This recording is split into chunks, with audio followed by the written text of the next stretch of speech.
And welcome, sports fans, to today's Roundtable. Glad you joined us here on YHC and online at YHCTV.com. And we are in full transition into the winter sports season as high school basketball is underway now, and you're going to be getting into a very action-packed season as we are also wrapping up the fall sports season this weekend with the Hayti Indians chasing a state championship in high school football. We'll talk about that and more, along with our special guest for today. We got Brandon Blankenship along with us, the Risco basketball coach. He's along with us, going to talk about their victory last night in the Holcomb Invitational Tournament Final and their season thus far here in the youthful season and going forward with the Risco Tigers. And we'll even mention some state rankings for basketball. The first poll released a couple weeks ago, and other action that took place throughout the week here this week. It's been a very busy week. A lot of tournaments taking place here in the first week or so of the high school basketball season.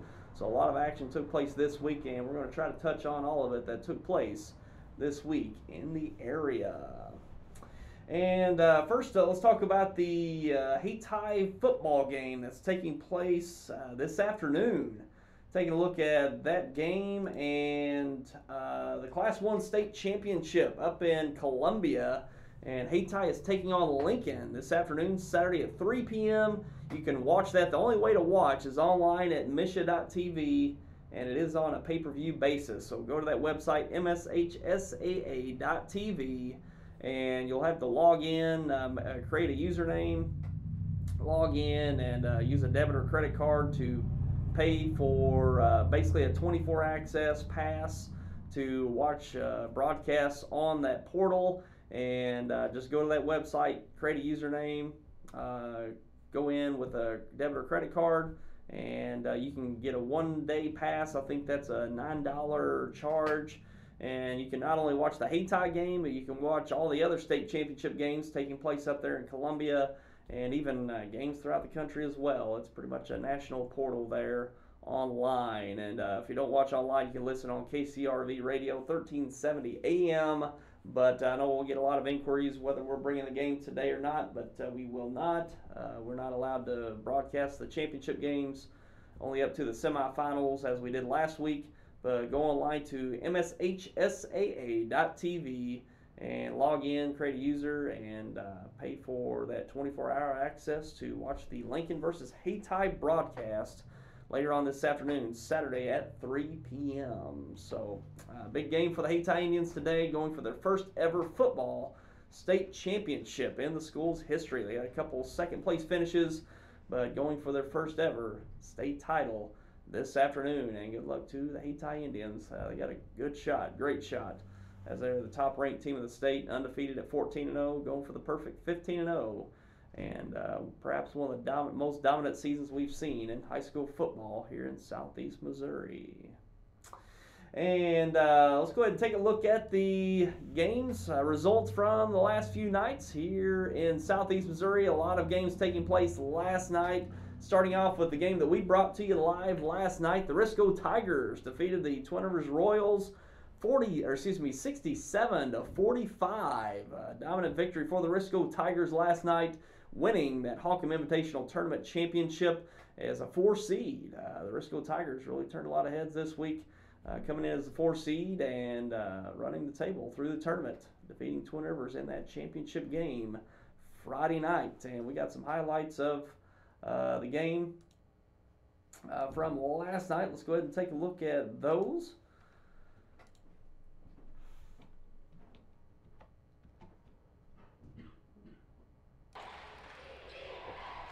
And here we go. Point attempt.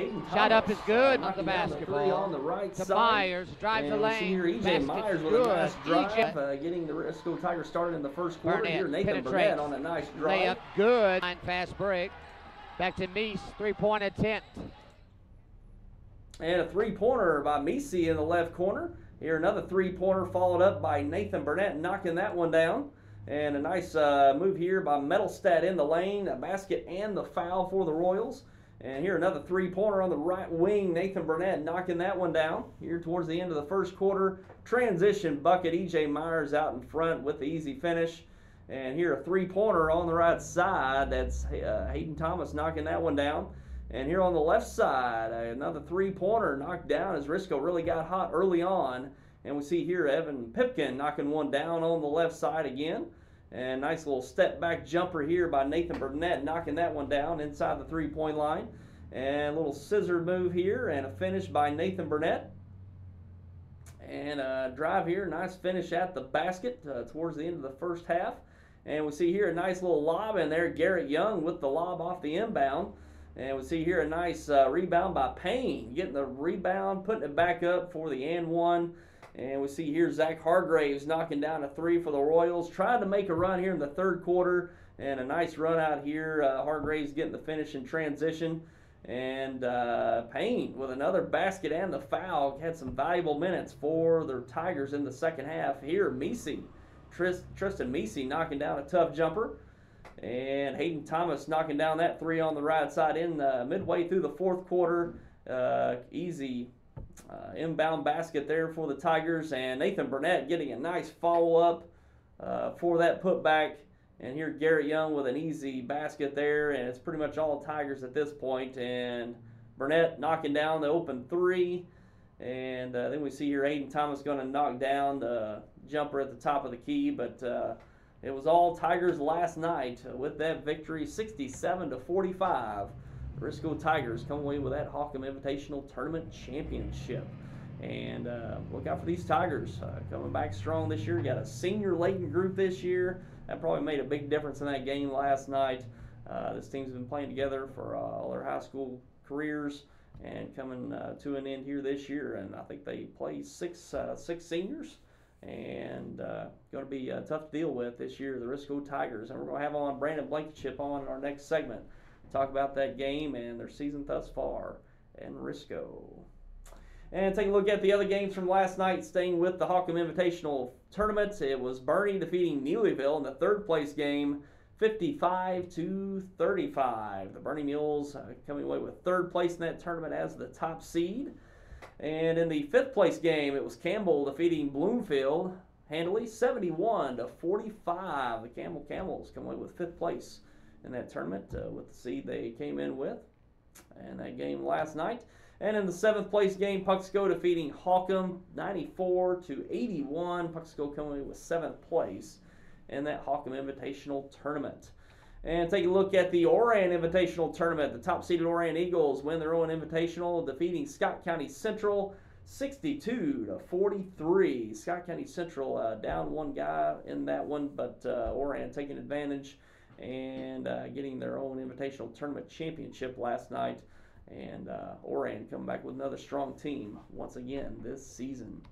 And in the third place game, Richland, the Richland Rebels as the sixth seed win third place over Kelly, 55-45. The Richland Rebels putting together a team here. They were improved last year, and looks like even much more improved this year, getting third place in that Oran tournament this week.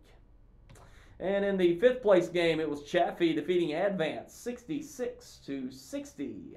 CHAFFEE winning fifth place there. And taking a look at this is the Woodland Invitational Tournament. Oak Ridge defeating Delta in that championship game 76-69. Oak Ridge coming away with that Woodland Tournament championship. In the third place game, Woodland defeating Perryville 63-56. And in the fifth place game, it was Greenville defeating Meadow Heights 52-42. And in the Gideon Bulldog Classic Championship, it was Crothersville defeating Donovan in a close one 72-65. Nice matchup there, that Gideon Bulldog Classic Championship. And in the this is the Fountain City Classic, top-seeded Cape Central defeating Duchesne 64-27. Cape Central getting a victory last night. Also in other games, Notre Dame playing out in Rolla. I believe a little classic out there in Rolla. They took a loss to Nixa 66-46. Very talented team in Nixa out in Springfield, defeating Notre Dame 66-46. And another game, Sykeston defeating Confluence Prep handily 90-51 in Sykeston last night. Dominant victory for the Bulldogs in that matchup. Also, Portageville over East Prairie, 76-63. The Bulldogs getting a victory over the East Prairie Eagles. Also, Jackson over Carnahan, 64-60. 64-60, Jackson over Carnahan.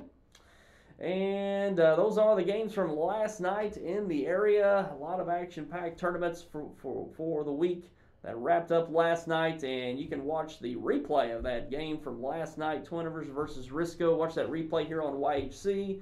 Today, Saturday at noon, and also 6:30 this evening. And then Sunday afternoon at 3 p.m. Watch the replay of that Twin Rivers-Risco broadcast from Friday night. And you can watch anytime. Go to our website at yhctv.com. It's available there on demand, as well as our Facebook and YouTube pages. Twin Rivers and Risco in that Hawcom Invitational Tournament Championship. And we're going to take a break, and we're going to come back and talk with Brandon Blankenship, head coach of the Risco basketball Tigers. And we're going to come back and have a nice discussion with him about that game last night and their season thus far. We'll be back with that coming up. Came into the parts department and said, I need a school bus radiator as fast as I can get it. Our parts man had the radiator sent to Kennett, Missouri on the first bus coming out of Memphis. He told Alan, the bus technician, to call him as soon as he picked the radiator up. At 3 o'clock in the morning, he called our parts man and said, I just picked the radiator up. You told me to call you. Best price, best service. Glenn Sane, and God bless our troops. For the best service in air conditioning, it's AirTech Heating and Air in Dexter. They service both commercial and residential customers and provide additional services including plumbing, electrical, and appliance repair. AirTech is a Carrier factory authorized dealer, and currently Carrier is offering cool cash rebates, providing you extra savings towards a new AC unit. Has served the area as a family business since 1960, now led by NATE certified Jason Johnson. He holds the highest certification in the heating, cooling, and refrigeration industry. Call today to get the expert service of AirTech in Dexter.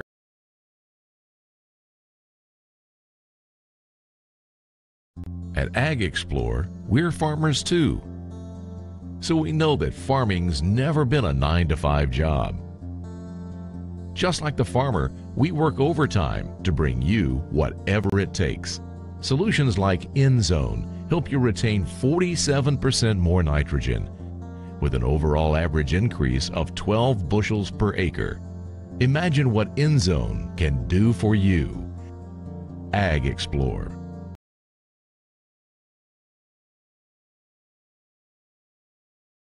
When you connect with high-speed internet from New Wave Communications, you unlock all kinds of possibilities.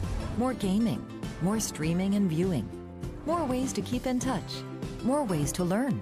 And best of all, adding New Wave internet to your current television package won't cost a lot more thanks to New Wave's bundle discounts. In fact, if you're paying another provider for internet, switching to New Wave will probably save you money.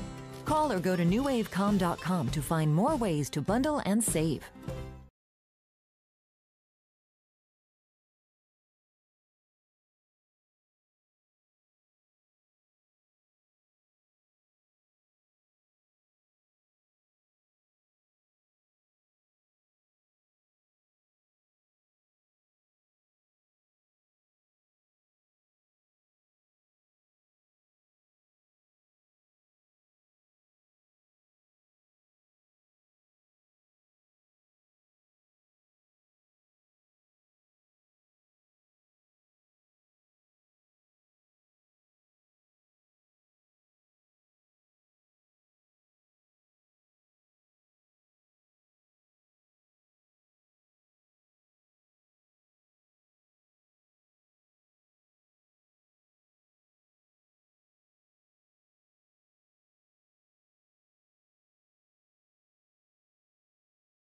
Oh, sorry. Okay. We were muted there for a second, but okay. yeah, we got Brandon Blankenship in with us, Risco Tiger basketball coach, coming off a victory. It's always good to come in after a victory. No, exactly right. That's exactly right.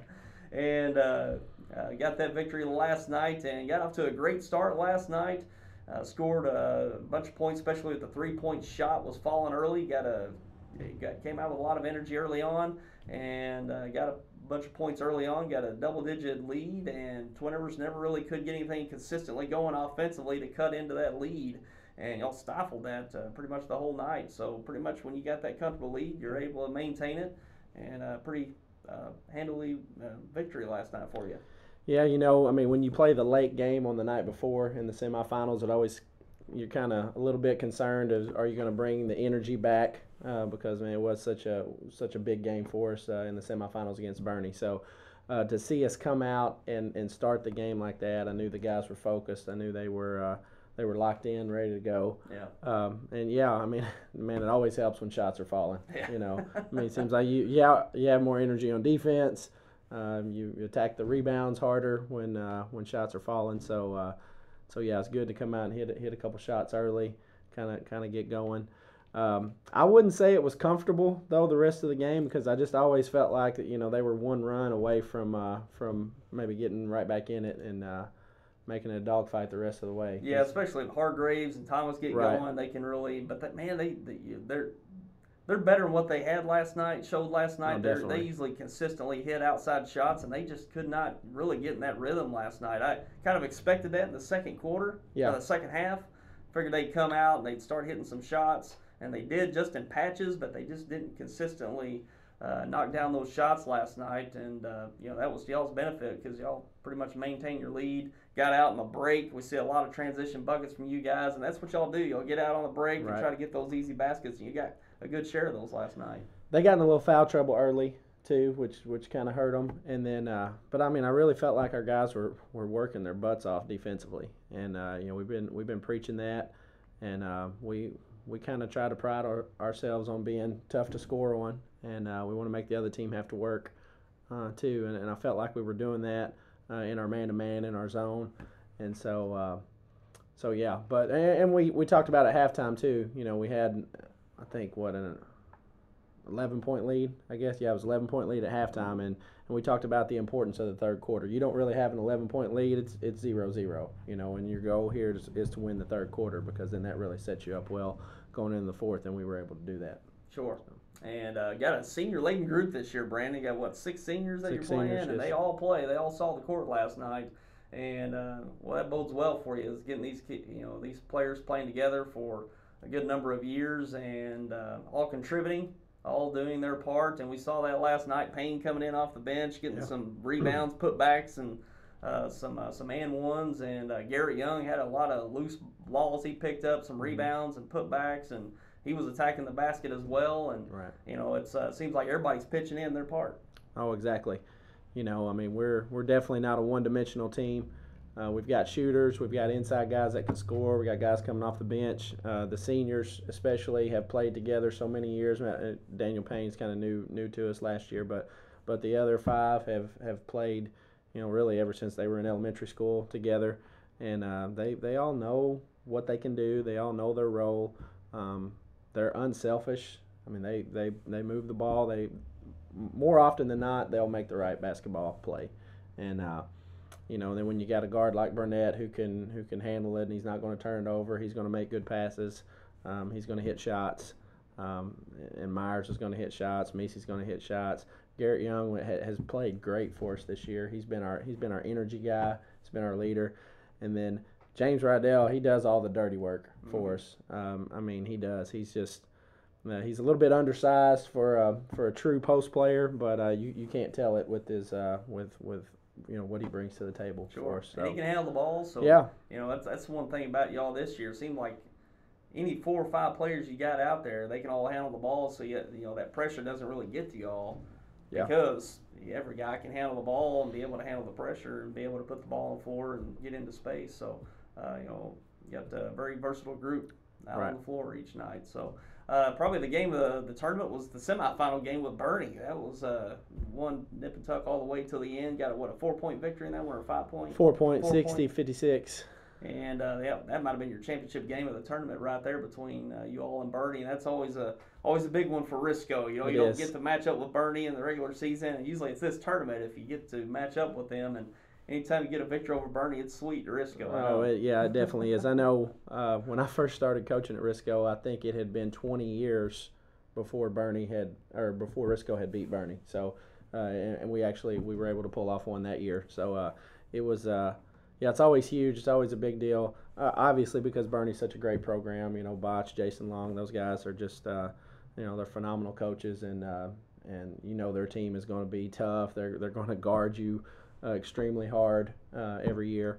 And so, anytime we can get a win over a program like Bernie, it's huge for us. Yeah, and that was a good matchup. It seemed like y'all matched up pretty well on that one. They kind of mimic you all. They can handle the ball, and they got a little bit of size with Gohagen this year, but it seems like y'all kind of mimic each other with the style of play y'all was going to be playing this year. But it was a big victory, and cruised into that championship and took on your old rival Seth McBroom there at Twin Rivers. So that had been pretty neat there last night. We might need to get Seth to call in. I think he's got the total the count on championships. How many championships he's won over me? I think he's got the tab on that. And he's especially fun after a loss. Yeah, we had him on after a loss, right after a game one time. Yeah, that was good fun. Yeah, I bet it was. But his days at Halkin there in the Tri-County, all battled it out in that conference there for a good number of years, and he's back on the sideline with Twin Rivers, back to last year into this year. So that was fun to see you guys back at it. So yeah, I knew he couldn't stay out of it too long. I kept telling him he got out too early. So well, he got out. He's like, when's the Bloomfield Christmas tournament? He gets out on a high. Yeah, he got on a high, but man, he's so young. He's like, it's good. That itch is going to come back pretty quick. So. Well, and we're in the same boat too, being administrators and coaches. That's a completely different world too, because your daily routine is a little bit different, and then so it's good though. He does it because he loves the kids. He loves the competition, so it's fun. Yeah, it was a good one last night. And just talk about your season. You played in the Riverbend a couple weeks ago.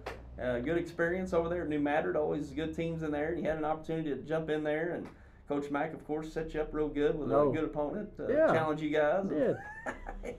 Yeah.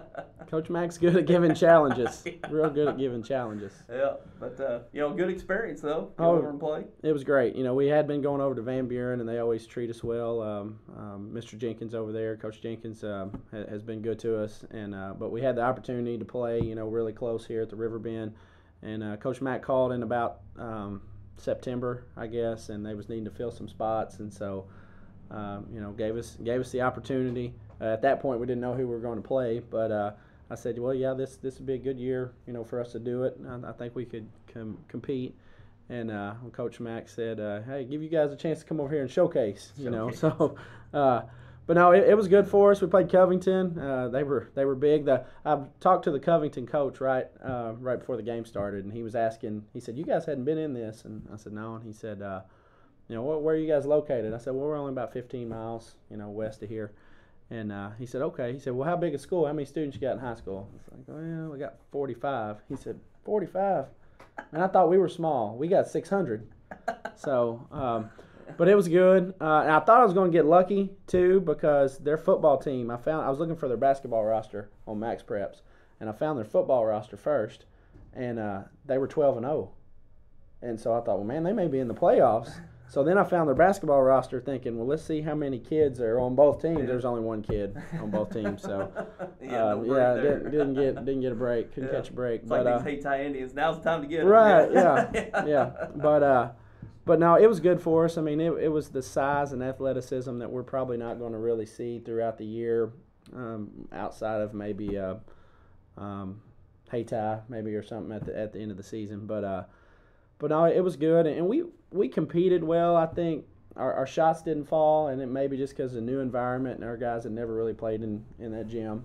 Of course, you didn't have no problem shooting there, I did some nights, but you didn't have any problem shooting in that gym. But new environment, new situation, being at the Riverbend, it was a big deal for us. And then the opponent being as tough as it was. I mean, we were down 11 at half and actually had it cut to 7 a couple minutes into the third, and then we kind of lost control of it there, and I think ended up losing by 30. But that's a good experience to draw on. Because, we can go back each game pretty much and tell our guys, hey, you've already faced this. You're not going to see anything like that pretty much, the rest of the year. So those the kind of games that you need. As long as you can compete in it, you know, you're not just getting completely thrashed. Those games are always helpful for you. Yeah. Yeah, that, and, you know, Coach Mack didn't set us up all that fair, but yeah, right. Yeah. Right. He's got to share some of that. So yeah, but that's got to be a good experience. You got a senior group, so you're not coming in there with an inexperienced bunch to where you know you're like, well, this is not quite the year to do it. But hey, go in with the confidence with the seniors and put forth your best effort. You know, great experience all around, especially for Risco to you know, just make that trot over there in the matter and playing that. Amongst those teams that are there year in, year out, yeah, it's a great experience. I mean, really, if we would have shot just a little bit better, it would have looked a little different. I mean, I don't know that we would have won, but we'd have been in it. Sure. And looking forward, I know you got the Clarkton Holiday Tournament coming up. You got a game before. Yeah, we got 2 games. Got Oran. Yeah, Oran. Tuesday night at Risco, and that's a big one there. Oh yeah. You know, Shoemaker can put up points in a hurry. I think he had 49 or something just a couple games ago, and so yeah, they're going to be tough. So, but that again, we've really tried to build the schedule this year, you know, for this senior team to be, you know, as many tough games as we can have to get us ready. Yeah, you got Oran Tuesday. A conference game, our first conference game against Delta C7 on Thursday night. Okay, yeah, we'll be down there for that one. So yeah, we'll make that happen down there at Deering, and then of course you got the Clarkton Holiday Tournament. That'll be interesting. That's all, you know, you played in the finals of that one last year, and Portersville, and got a chance to do well in that one again this year. We'll be looking forward to that. We'll be on hand for the finals of that, and we got the 2 seed for that. 2 seed. Yeah, Neelyville got the 1, and we got the 2. So. Okay. All right, so we'll be looking forward to that in a couple of weeks, and of course playing the Tri-County Conference, and won that one a couple years running now, 2 in a row. 2 years running, and going to be back in that. Might be a little different this year. We're seeing Gideon come back. Oh yeah, coming with a strong team this year, and some other teams that might be overlooking. You know, Clarkton will be in the mix too. Cooter will be. Yeah, Cooter's, you know, right there. They're always right there in the mix, and. Mathis will do some kind of triangle and 2 or 1-3 with a chaser and drive us nuts. Keep it interesting. Yeah, hold the ball. We got to play them first round of the Clarkton tournament too. Okay, all right. We'll be looking forward to that one. Yeah. So but a little different Tri-County this year. I know last year or two it's been a little top heavy with you guys, but it looks like Gideon's coming on, and Clarkton probably by the end of the year will be competitive. So. Might be a more competitive conference this year. Well, we have a curse too. So every time we win the conference, we can't win a district. Oh, and yeah. So, well, yeah. And so we're trying to figure out a way to lose the conference. Maybe it'll help us. We don't know. We don't believe in that. But no, it has worked out like that. Every year we've lost the conference championship. We've won the district. So but the district has a completely different makeup this year. I mean, they with the new. They redistrict, you know, this year. So. Well, you still got Scott County in there. Yeah, I got Scott County in there, and Delta's moved down in, and Richland's moved down in. So. Yeah, Richland's a little better this year. Yeah, they got some good pieces there. Yeah, so. And I think Southland got a victory. Southland did. Hey, big congrats to Coach Storms, Charlie Storms there. I know it's been a couple years, I think, for them, and got a win. And their JV's won several games already, 2 or 3 games already. So he's got them looking up. Good deal. So. All right. So there you go. Risco Tigers moving forward after the Holcomb Invitational Tournament Championship. And Brandon, always good to have you in and talk basketball. We probably be here a lot longer. Yeah, we'll try to wrap it up here. Okay. But good. Congratulations on the win last night, and best of luck to the Tigers going forward. Okay. Appreciate it, Tyler. Thank you. And we're going to come back with just a little bit more, but appreciate Brandon coming in and talking some hoops today. And we'll be right back.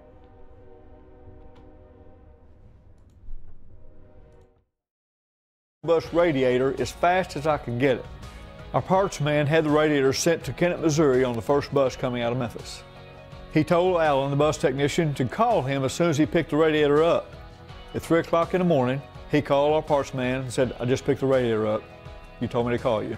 Best price, best service. Glenn Sane, and God bless our troops.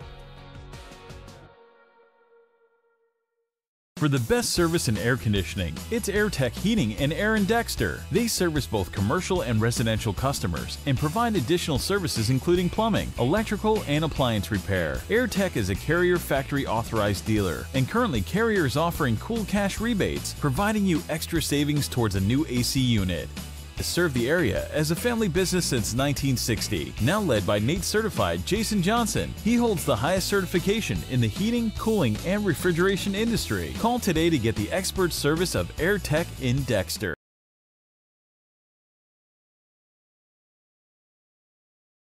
At Ag Explore, we're farmers too. So we know that farming's never been a 9-to-5 job. Just like the farmer, we work overtime to bring you whatever it takes. Solutions like InZone help you retain 47% more nitrogen, with an overall average increase of 12 bushels per acre. Imagine what InZone can do for you. Ag Explore.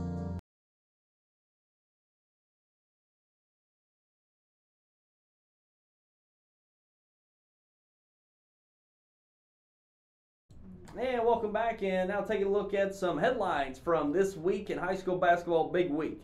Had invitational tournaments across the area, including conference tournaments, which we're going to get to in a moment. But of course, Risco defeating Twin Rivers last night in that invitational tournament championship. Always a big tournament, and we always do that final each year. It's a good mix of teams, mixing a few Tri-County teams with a few Boot Hill teams, and even a few Ozark Foothills teams out west. Always a good tournament, kind of matching up those teams that typically don't see match up throughout the year. So it was a good one last night with Risco and Twin Rivers.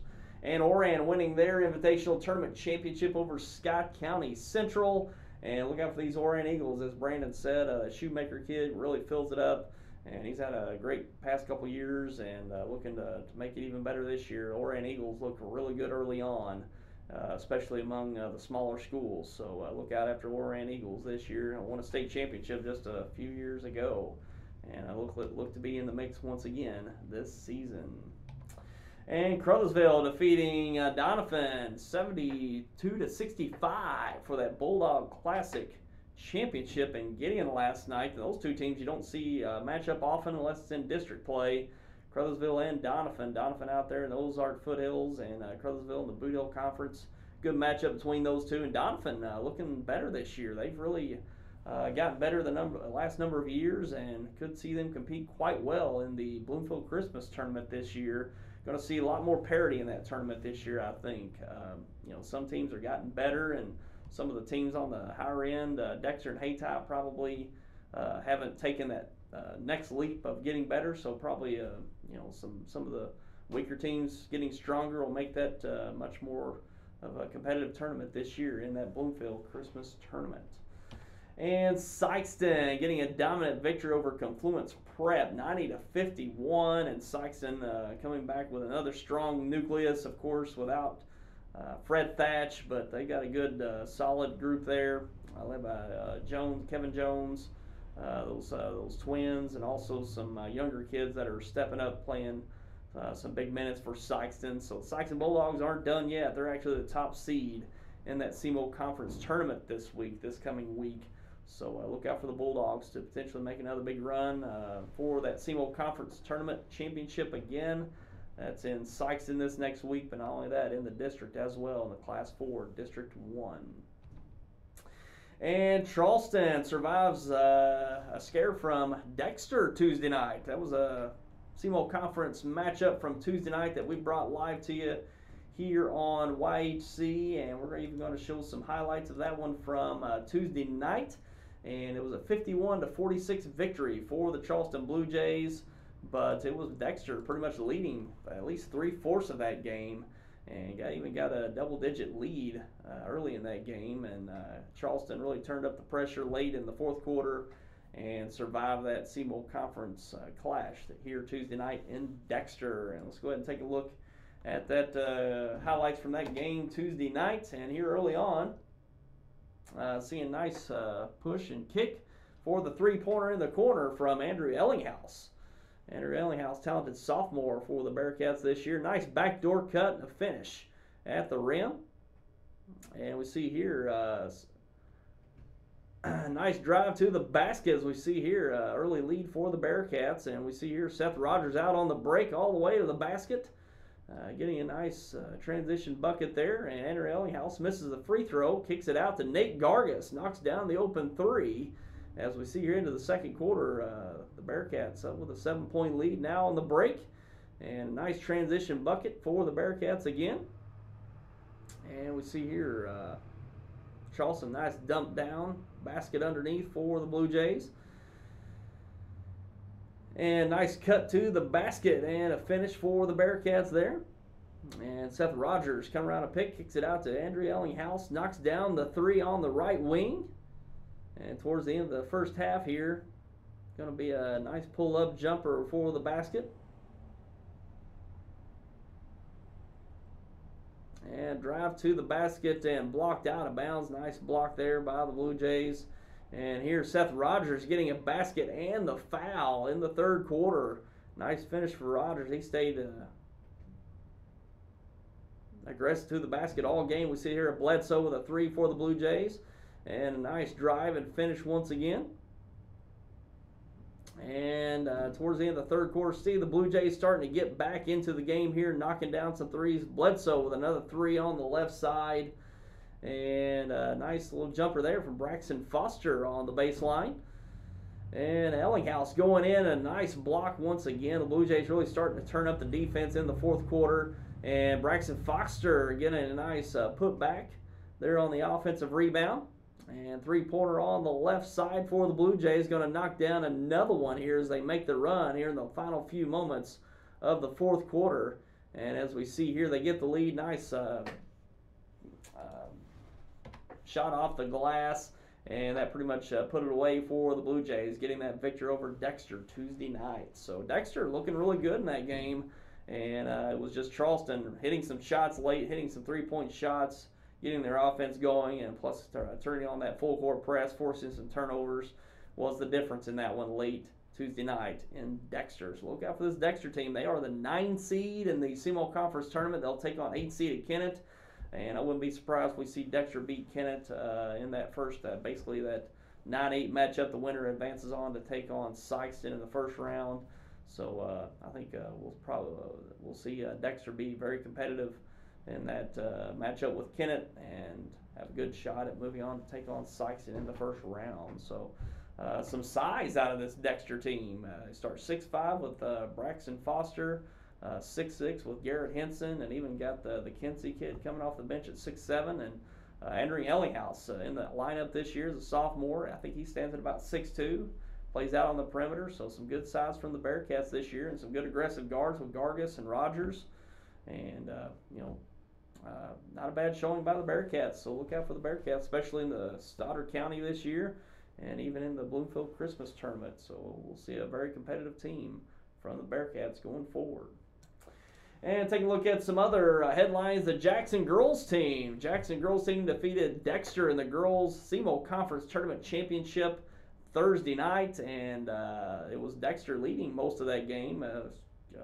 Pretty close throughout, but it was about a 3 to 5 point game throughout, it seemed like, in that one. But Jackson turned it on in the fourth quarter, and a struggle by Dexter in the second half. They didn't really put up the offense in the second half, but Jackson had a strong fourth quarter and won that one. I believe it was 48 to 45. It was a 3-point game. I think it was 48 to 45, and Jackson winning that CMO Girls Conference Tournament Championship Thursday night in Sykeston. And Kennett winning their, it's an old football one, but there you go. There's the headlines from this week, and it's an exciting time getting the basketball season started. And we'll touch on the state rankings. Let's take a look at the state rankings that were released a few weeks ago. And Class 1, Eminence on top at number 1, followed by Dora, South Iron, Lakeland, Walnut Grove, St. Elizabeth, La Plata, Woblue, Slater, and Halfway. And those are the rankings of the Eminence Red Wings, the defending Class 1 state champions, lead off as the number 1 ranked team in the state in Class 1. And in Class 2, Hayti, finishing second in the state, opens up the season as number 1 in the state in basketball in Class 2, followed by Milan, Northwest Transportation and Law, Greenwood, Sacred Heart, Mansfield, Verona, Thayer, and Van Fart, number 9, the defending state champions, and number 10, Blue Eye. So those are the opening Class 2 state rankings. In Class 3, Vashon Wolverines moved down to Class 3 from 4, and doesn't bode well for the other Class 3 schools. But Vashon at number 1. 2, Hogan Prep. I think Hogan Prep won the state championship last year, if I'm not mistaken. And Charleston, the runner-up in the state championship last year at number 3. 4, Springfield Catholic. 5, Monroe City, followed by Cardinal Ritter, Father Tolton, Trinity Catholic, Licking, and Southern Boone. And in Class 4, Grandview at number 1, followed by Raytown South. The Sykes Bulldogs in at number 3, finishing 4th place last year in the state in Class 4. Jennings at number 4, followed by Rogersville, Confluence Prep, St. Mary's, Cape Central, 9, Nevada, and Helias Catholic rounding out the top 10. So 2 of our local teams, Cape Central and Sykes, in there in the top 10. And in Class 5, no local teams in this one, but Chaminade, followed by Rockbridge, Christian Brothers College, Fort Zumwalt North, Park Hills South, Parkview, Webster Groves, Liberty, Kickapoo, and Battle. And those are the state rankings. The first state rankings, might see a new poll this next week, but those are the preseason state rankings for the state of Missouri. And that'll pretty much wrap up our coverage of the local things happening. And again, people wanting to watch the Hayti-Lincoln State Championship game today. The football Class 1 State Championship for Missouri. Lincoln versus Hayti up at Faroe Field in Columbia on the Mizzou campus this afternoon, 3 p.m. start. You can only watch. The only way to watch is online at mshsaa.tv, and it's on a pay-per-view basis. You'll have to log in, create a username, also use a debit or credit card for I think it's a $9 charge for a 24-hour access. You can watch not only the Hayti game, but the other state championship games on that online portal, or you can listen online at 1370 AM KCRV Radio. And Hayti looking for its first ever state championship in high school football this afternoon, taking on Lincoln. And they've been dominant all year long, averaging 57 points a game, only giving up 6. Won their semifinal game last week, 54-0. Dominant victory over West Rand, and perhaps one of the most dominant teams we've seen in Southeast Missouri, the Hayti Football Indians, looking for their first ever state championship and going 15-0 with an undefeated season this afternoon. So good luck to the Hayti Indians in Columbia this afternoon.